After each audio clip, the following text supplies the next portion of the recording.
sa panahon ng latest news. Dialon sa linya ng atong Pag-asa Mactan, pinagi ni Sir Manny Jan Agbay. Sir Manny, good morning. Yes, sir. Yan. Good morning, Sad. O sa taong sigantig paminaw, mo kanito ang latest food update para karong adlaw. Ang atong gibantayan nga bagyo nga naagaw sa par sa nakasulod ni ganing alas 12:30 sa kadlawon o gipangalan kini og Jose. Og as of 4 a.m. ganiha ang sentro ning tropical storm Jose kay nasipatan kini nga naa sa 1,085 kilometro east of Eastern Visayas. Kini si Jose nagdala sa hangin moabot og 65 kilometers per hour.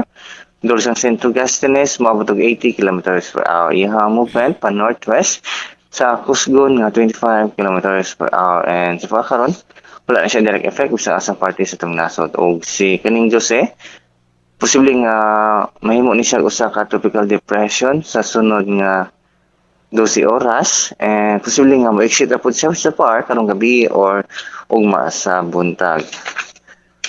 O sa laing bahin ng southwest monsoon o kining habagat, ang mga kore nakapekto sa may western sections at sa northern Luzon. O para sa kanta sa tuang panahon, para karong adlaw para din sa Tibok Visayas, sa sunod 24 oras, makas natin gabanda diri o generally for weather condition, maayo itong tempos panahon, pero nagapoy chance sa mga isolated na morning showers o mga thunderstorms kung ikananing mga localized thunderstorm.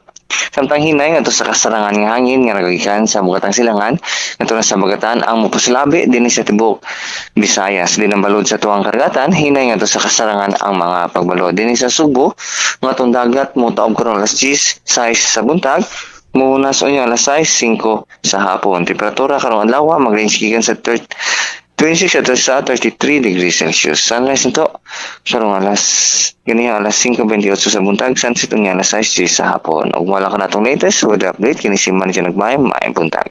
Salamat, Sir Manny. May buntag des Pag-asa Mactan. Okay, sir. Good morning. Gikan sa Pag-asa Mactan nga naghatol sa tong dagan sa kahimtang sa panahon kon weather update. Salamat kayo na Sir Manny Jan Agbay og mayong buntag kanatong tanan. Sa kabisi di makatunga, adunay lain nga misa, mutambong og magamputa. Kung balita ni atong dakbayan, mahibang mo gayon.